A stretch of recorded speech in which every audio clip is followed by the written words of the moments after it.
for all the listeners, I think we will be emerging to a different species. So we might potentially live a lot longer. So find out in the next episode of TTalks.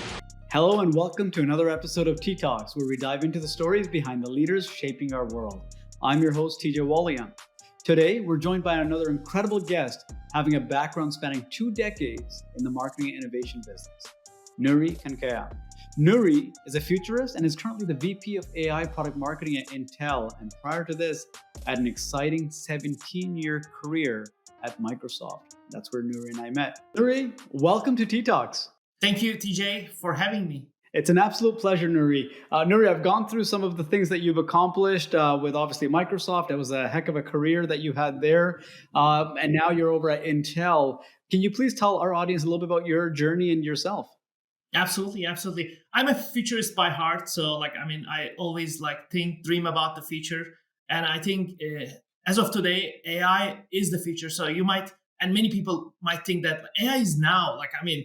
We are just seeing the breadcrumbs of what's possible in the near future. So I'm really excited about the AI journey that I am at Intel. So, but before that, again, as you said, I worked at Microsoft for 17 years. That was a great journey for me. I call it the stepping stones for getting into the industry and getting to know the big players. I worked on Windows business. I launched actually Windows 7 and 8 in region. I was based out of Dubai. I did Xbox One launch. So again, that was a big consumer experience for me. But for the last 10 years at Microsoft, I was leading the Azure marketing at the headquarters in Washington. And it was, again, the early days. I will call it the cloud phenomena started.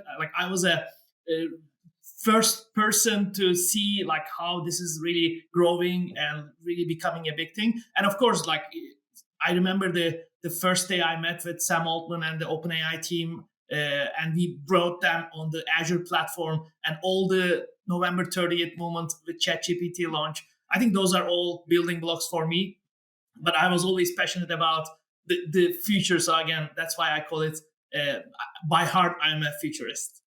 I love it. I love the excitement in all of this as well, Nuri. I mean, there's one thing after another and just building onto it. But I want to take you back to maybe, and if you have this moment, because it seems like you might have a lot of them through your journey. If you have that moment, which was a pivotal moment in your journey, whether it's in your life, your career, where if you look back and you say, if I didn't execute or if I didn't do this one thing, maybe things would be different today. So that one pivotal moment that got you to where you are today, what does that look like, Nuri? So I think there's a specific moment. Maybe I had a computer degree from the bachelor's, and then after that it was the .com boom. So but at those years, it will age me, but 1996. So it was really the early days of HTML. So, and everybody was saying, yeah, this is just a text-based system. There's only 8 things. But I spent a lot of time on getting the details of early HTML, getting the CSS, setting up B2B portals, which wasn't a thing. And I spent a really big time on some people will remember ASP. And then it became ASP.NET. But I have authored the first book on ASP.NET. I really created a community around ASP, but that was a pivotal moment because all my colleagues from the university was they were already working somewhere, but I invested the time and effort on myself to grow in that internet era, and it paid me off again. Until today, I knowing the first line of HTML codes, it helps me to debug what's happening in this copilot world with AI. So I will go back time and I'm glad that I spent that intense time, because you have to know how an internet information server works, how to write JavaScript, how to write better CSS codes. But those basics are the building blocks, I think, for the future. Whatever you learn on top, I think it's just the technology evolved and evolved.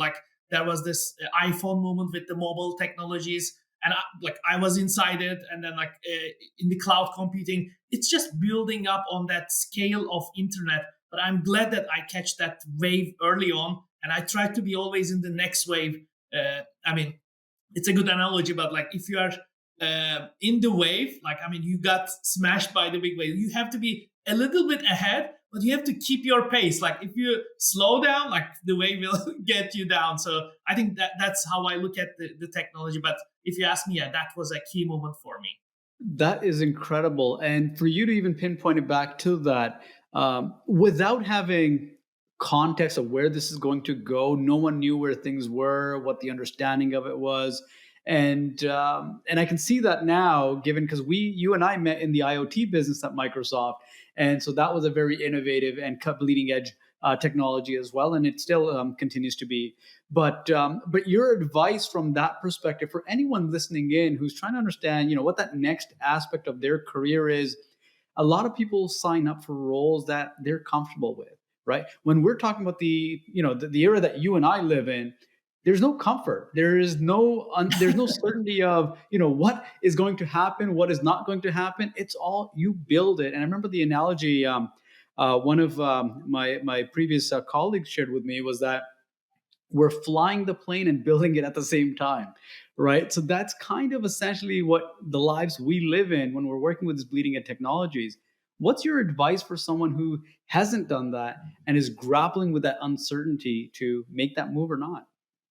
Absolutely. I think I'm going to back on the command of the futurism, because I think futurism in my mind is really reading the tea leaves on like, hey, what's happening right now that will have a bigger impact in the near future. So, and again, like you don't have to do that. Like I always use some big analytics companies like Gartner, for example. They have this famous hype cycle. I always look at the left side of the chart. Again, if you are not familiar with that hype cycles, it always starts like every technology hype or everything. It starts with like a buzz. It quickly picks up. Everybody talks about it, and there's a burst moment. And everybody like who were really like celebrating the moment, they start to talk negative about it. Like we know that it's gonna burst. Like, but the good news is it becomes on the plateau of productivity. Like it becomes a real product that everybody uses in their daily life. So, and you can apply to this anything, right? So I will give an example of blockchain. So like early 2012, I had a mining farm, like just to test like what's Bitcoin, how does it work? And people were like, are you crazy? Like you have a rig in your home, like you're a marketing director at Microsoft. Like, I mean, why? Like I wanted to learn, because when I checked the Gartner hype cycle, it said like blockchain to the moon. So like, I mean, I said like, I have to learn this. And you have seen like a lot of movements. I know I'm giving an example that everybody knows now intentionally, because that was the like, hey, blockchain is a burst. Like but look at the applications that came to life. Nobody talks about it, but like all the land departments are now using blockchain technology because of the consistent data points that are really like solid proof, and you cannot change it. So like there was, of course, the cryptocurrency and everything will be a big debate for a long time, but the usage areas are like implemented in our life. So similarly, when I look at AI, it was the same case. Like again, I remember like GPT 1.5, we are on stage in Build, launching GitHub Copilot. People said like the machine will write the code. It's like autocomplete, right? So no, like this is a generative transformer model. Like, do you know how transformer? Like, what's a transformer? So like, I was in the business, and we worked really hard with the teams to make that happen. But like now, everybody writes the code through like at least like the people I know. Even if they don't know how to code, they use ChatGPT to write the thing. So I think the big thing is just look at maybe future. So, and again, you don't have to be a futurist to do that, but like listening this kind of podcast. So kudos to TJ, like bringing some of the topics, but also like do your own basic research on like what's going to be the next big thing in the 5 to 10 years, because it is somehow predictable just looking at the what's happening in the industry right now. Yeah, you bring out some amazing points in there, Nuri, and one of them was creating that lab environment. It reminds me of my university days, because I was trying to learn, and my goal was to get to Microsoft at one point, and I was trying to learn and understand how Active Directory worked, and I didn't have an environment that I could poke around with. today it's easy. You fire up a few virtual machines, create a virtual farm, you can do this.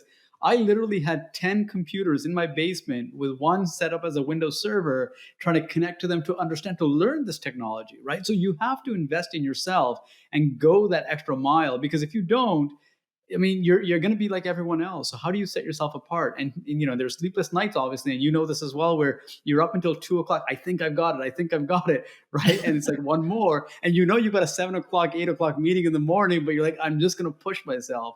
So that's essentially what it takes to go that extra mile. So I love that the analogy that you've shared with us. Yeah, but there's a term that I want to use. Chris Capsolo, the CMO of Microsoft.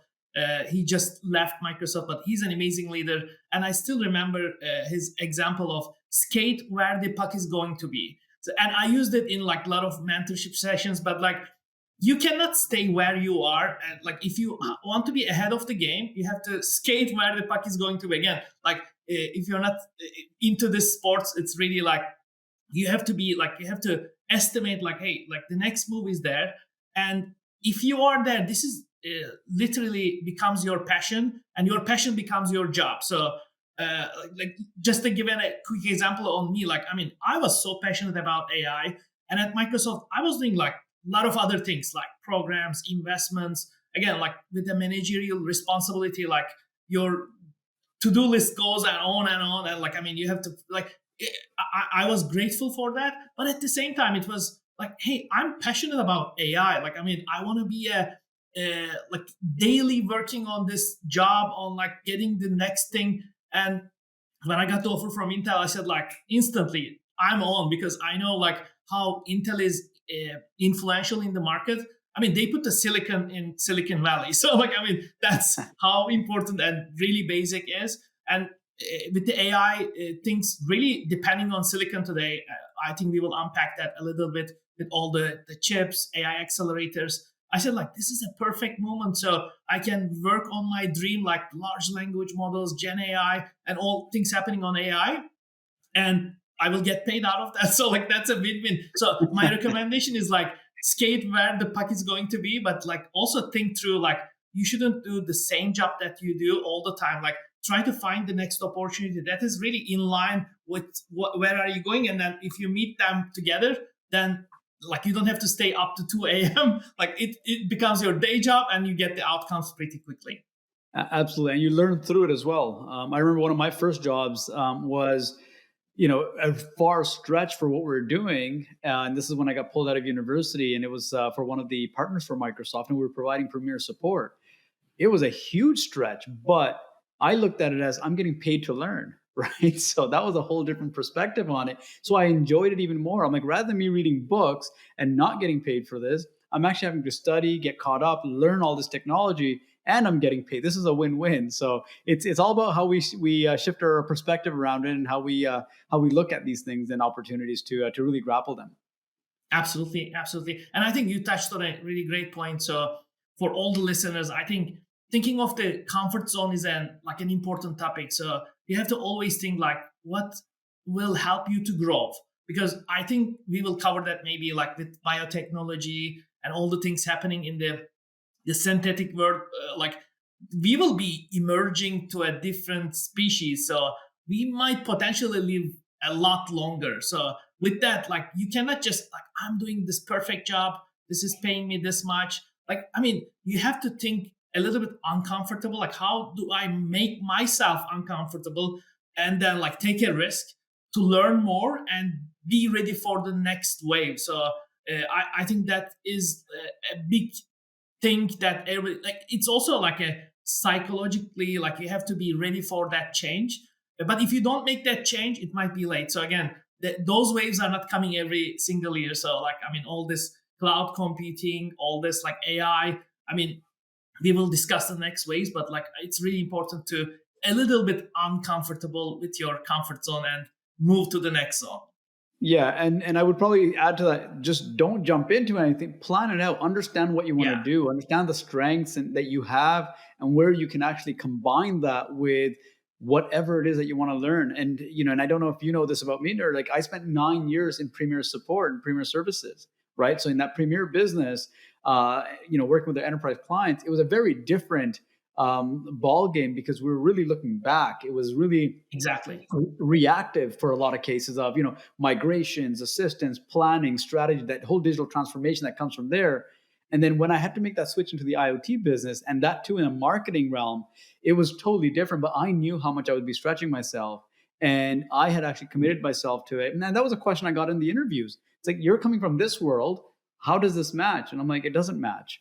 But I'm going to bridge that gap for myself. And that's what I'm coming in with, rather than telling them, oh, I've got this and I've got that. No, this is what I'm coming in with, but this is what I'm giving it, right? I'm going to give it all I've got, and I'm going to push through. And, you learn, you have some growing pains, you go through all that, but it shapes who you are. And you get to basically grow a new layer of skills and abilities that you take on to the next role, right? And I think one of the things I did in that IoT role was a lot of webinars. So for me to build that skill to even have this conversation, a lot of it came from that role that I stretched myself to, right? So that's awesome.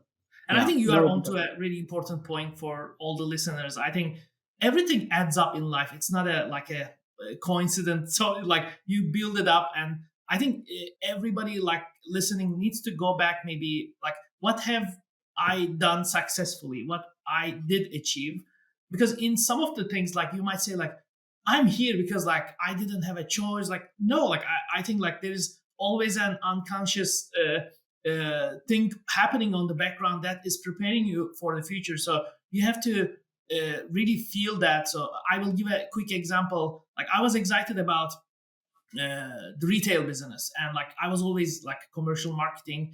I said like, hey, this is the right time to invest time. And then I moved to Xbox. And if any listeners into the retail marketing, it is like really different than a B2B business. Like you have to train the store sellers. You have to have a good POP, like the point of purchase experience. The demo should rock. Like, I mean, if you're using a TV, the remote needs to have batteries. Like you go down to that level of details, because every single second that people passes through the aisles, that makes a huge difference. And then the impression, like your game, for example, title, if it's on the second shelf for the kids because they can reach, or it's for adults, like those are simple things, like all this planogram design. And like at the end of the first year, I said like, what am I doing? Like, I mean, I'm designing retail store for people like to develop. And then I realized, wow, this is a gift. Like, I mean, I'm reading the minds of people. How do they buy? And I applied all those like learnings that I get from the retail to commercial, because you have a, let's say, virtual environment where you meet with the people. And as you said, like during IoT leadership in Canada, for example, you did amazing webcasts, because that's the same thing. Like, I mean, people are not going through the shopping aisles like in a retail store, but they're shopping through the online information aisles. And if you have a relevant content which meets their needs, like the kid grabbing the second floor, like, I mean, you have to provide solutions. It's not about like my IoT hub, blah, blah solution rocks. It's about like, how do I create a business outcome for your manufacturing company to drive a better outcome on like total cost of ownership? Now you're talking the language of them, and they will listen to your podcast. If you say like, I have a super duper product which rocks, nobody really well, and so does everyone else, right? At that point, everyone like, does I the think same thing. applying those learnings from old jobs and really matching those to the next future steps, I think they're all related. Absolutely. And through that, I think picking and choosing the things you really enjoyed, right? And you did. And one thing I always gravitate towards, and I tell my kids this as well, it's like, if the thing that you can do almost with your eyes closed and with very little effort is almost like a gift that you've gotten, right? So leverage that, right? Why go through trying to do something that you struggle with on a day-to-day basis and try to make that your living, because that's going to be very difficult, right? So make a combination of choices that's going to allow you to excel in what you're doing, but at the same time, develop new skills slowly, because nothing's going to come overnight. So that's the other thing we have to realize. And I think you also touched on a very important point. So we always discuss this, like strengths, weaknesses, opportunities, threats, like even for personality, like, hey, what's my strengths and then what's my weaknesses?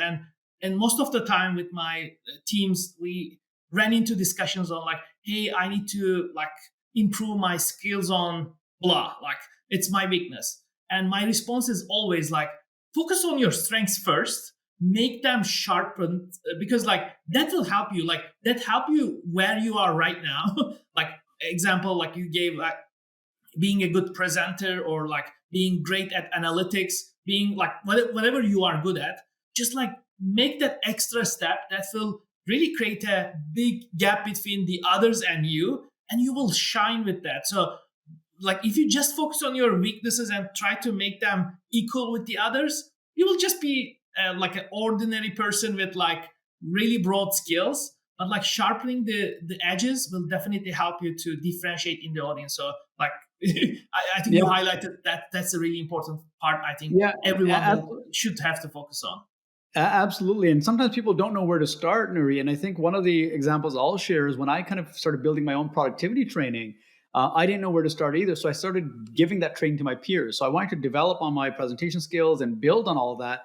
But at the same time, start offering this out. And I remember I started with maybe 2 or 3 people in one of those trainings. And eventually I started, spreading it out. We'd had 30 people. And then it got to, 100, 150, 300 people in any of those sittings. And I remember the one I did in 2021, we were expecting, and we did this for the women at Microsoft ERG at the time, and that's the employee resource group. We did it for them. They asked me to come in, and they said, we're expecting about 500 to 600 people, TJ. We had about 6,000 people join that call. And it was just like, wow, like this is such a pain. But if I didn't stretch myself again, and if I didn't start offering those things up, that opportunity would have never come.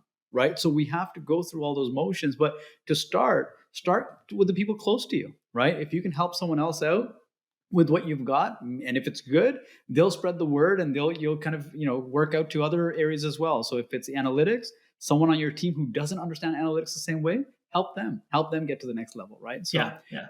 And no, as I you love open that. up the topic, I'm a big fan of the zero inbox training that you did. So, I mean, thanks Thank a you. lot for coming to my team meetings. And then also you shared with the broader Azure go-to-market team. So Thank that's you. amazing content. So. Yeah, no, thank you very much for that, Nuri. Nuri, I want to touch on something from a decision-making aspect. I know you talked about, when you were in university, all of your friends were doing the other things and jobs and stuff like that, but you kind of hung on and said, you know what, there's something here. And that decision-making takes a very, very strong personality to kind of go in and not fall in that peer pressure and not fall with, the waves of everyone else.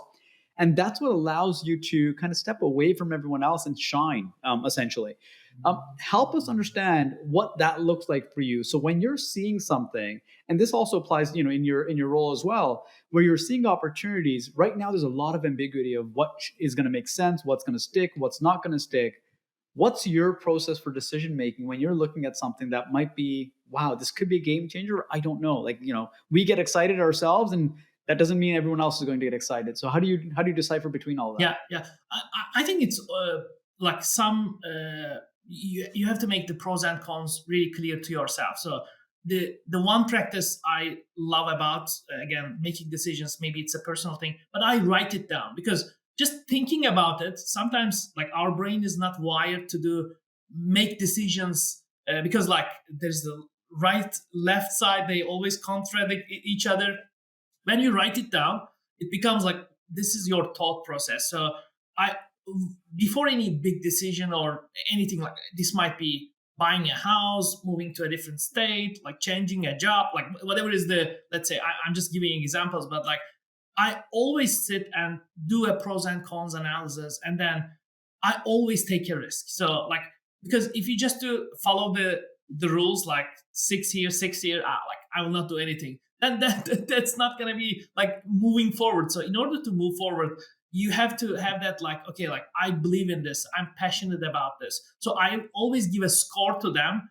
Am I passionate about this decision? So, and it plays an important role on like getting that next step. So, and I will give an example. Like I was born in Turkey, and then like I said, like the first time I went to Dubai, I said like, wow, I want to live in this city, and I want to raise my kids, and like they should be born here. So, and it was a big decision. Like I didn't have any job offer, I didn't have any like even leads. Like I took my first ticket there, and then I said like, okay, like if this is my, I write it down, because like the internet city was booming again, the regulatory like pressure is non-existent. So Dubai, again, is a place for innovation and growth. And I was so lucky to be a part of the Museum of the Future project. We work closely with them. But it all happened with the dream. I said, like, I have to be there again. And I write it down like, hey, these are the pros and these are the cons. And moving from my comfort zone wasn't the best, let's say, decision. But I said, like, I'm passionate about it. So if you put the rating on it, that was overriding all the others. And then I made that decision. And I think it made a lot of impact on my career and also personal learning, because like I had to see from South Africa to Pakistan to Botswana to Egypt, like I interacted with like a lot of people, and that gave me a let's say a vision that I never had in a single country. And I visited like 109 countries so far, and majority of them was in that Middle East and Africa headquarters role that I did. So, and I loved every single piece of it. So with that, I think you have to think about like, what are you passionate about? What are you trying to get out of this? And if there's a risk, I think be the risk taker, because that differentiates you from the others. But again, like, don't do stupid things, right? So like, again, like that's, you have to do the mental judgment on like, hey, like this is a totally a big, let's say, switch. And how do you make that? I always had mentors, and I recommend everyone to have mentors. So back at Microsoft, I always had like 3 mentors, and a couple of my mentors are long timers for me. So like they were working at Microsoft for a long time, and they knew me and they knew the company and they knew my passion. So whenever I had some tough decisions to make, like changing a role, changing a group, or whatever is the thing, I always advised them like, hey, like I'm thinking this way, but like, what's your thinking? Because you know me almost like better than me. And they gave really good insights. And it's not a like tactical engagement. Like you don't go to a person you met with 1 month ago and ask for a life decision. So they have to know you better. And then like Mark Shaban, my mentor for almost like now 20 years, like he's an amazing person. Like kudos to him. But he always, even if I'm not at Microsoft anymore, I call him for any like, hey, I'm thinking about this decision. What do you think? So I think building that mentorship relation with the trusted people that you have creates a safety layer on like, I'm taking the risk, but those people who are in the loop will help me to guide if it's a stupid thing or like go for it. So encouragement. Yeah, I like that, and I do some, some of the techniques you kind of talked about.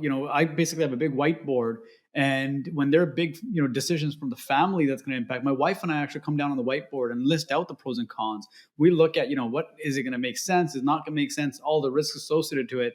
But to the other aspect, which you talked about, is having that mentorship. I also have a WhatsApp group with a bunch of friends who are very close. And I use that as a soundboard. So when I'm actually coming up with an idea or doing something, like, guys, what do you think? Because when we're looking at a decision, we're emotionally invested.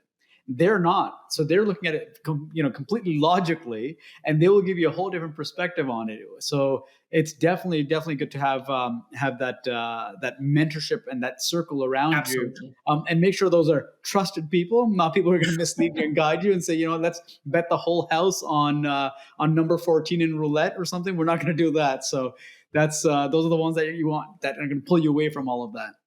Absolutely. And like, it's okay to make mistakes. I think like I did a lot of mistakes, and then like I think the important thing is learning from those. Like, I mean, I put it as a learning. If you do it twice, then it's not a mistake.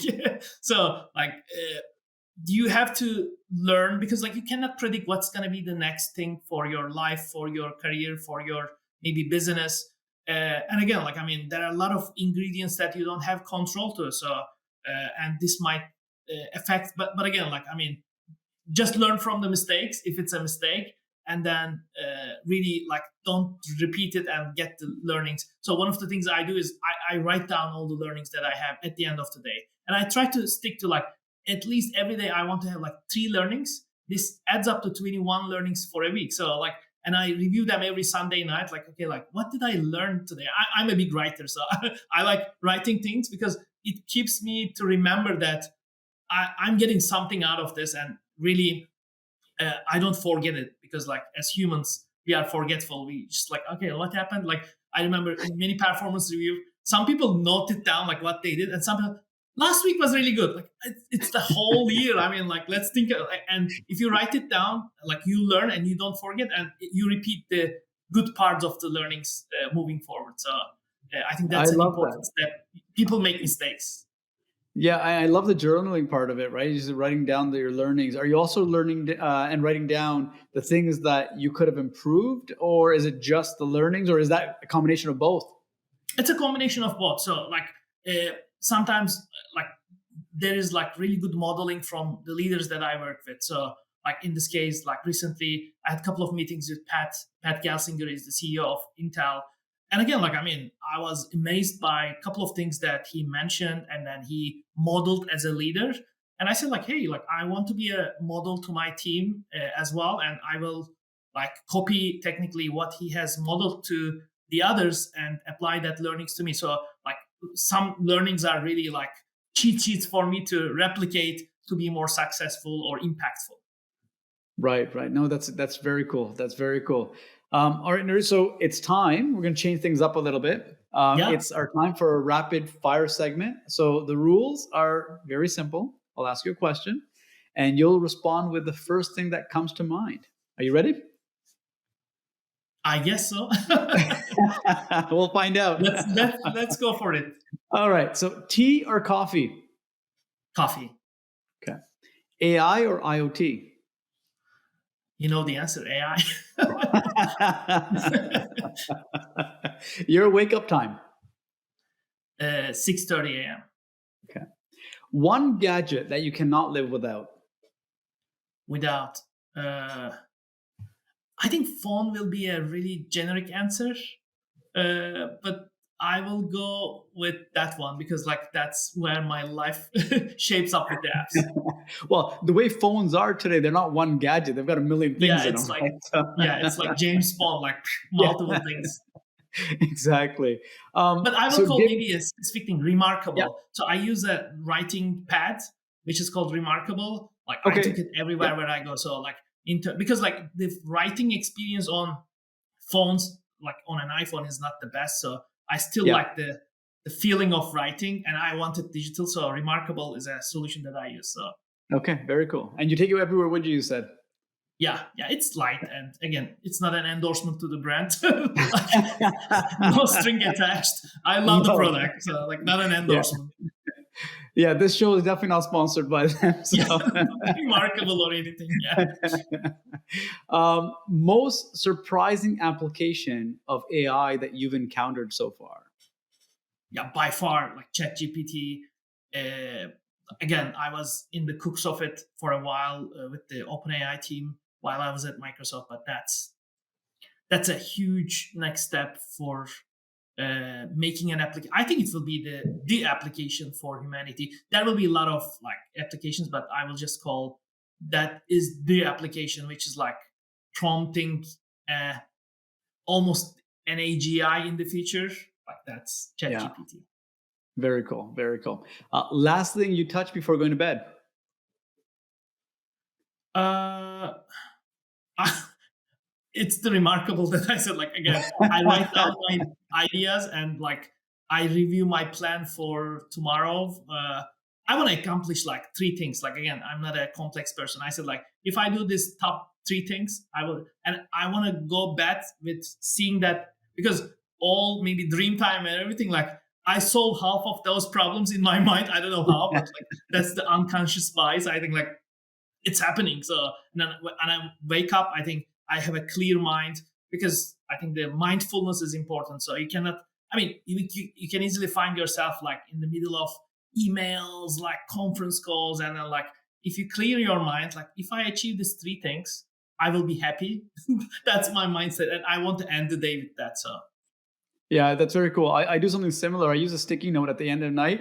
And like these are three things I'm doing tomorrow. And usually I get them done before 7 a.m., 8 a.m. yeah, And then I've already accomplished, right? So it makes a big you difference. are good. I cannot get them until like noon most of the Well, time. I mean, my things are simple. It's like brushing my teeth, taking a shower. Yeah, that's One word that describes the future of AI. exciting. Like we really don't know what's gonna happen, but I'm super excited. So I know like by 2029, you can put it on the record. So I think we will have AGI, artificial general intelligence, and some of us will choose to merge with AGI. Some of it there will be a big clash in the humanity. Like, hey, like AGI is like a threat to the community. No, it's a. But like, I'm one of the believers that we will be a different species with like AGI embedded. I don't know the technology. Like, I don't think it's a HoloLens or an IoT device we attach to our brains. But like, Right. I think there will be a power. So I'm just excited. Yeah, that's very cool. Very cool. And then if animals could talk, which would you want to chat with? This is an easy answer. So I have a King Charles Cavalier, Okay. Lucky. So like, I mean, she's all the time under my desk somewhere right now here. And then like, you can imagine, I think she's the most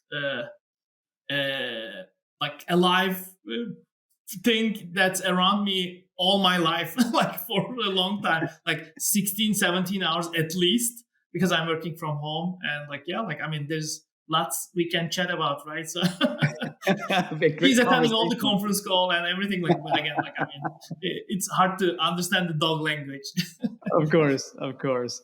Nuri, thank you very much for sharing your valuable insights and experiences with us today. It's been an absolute pleasure having you. Thanks a lot, TJ, for having me and for this great conversation. Thank you, Nuri, for sharing your valuable insights and experiences with us today. It's been a true pleasure having you. To our listeners, thank you for tuning in. Be sure to subscribe to TTalks for more conversations with leaders who are shaping our future. Until next time, keep on inspiring.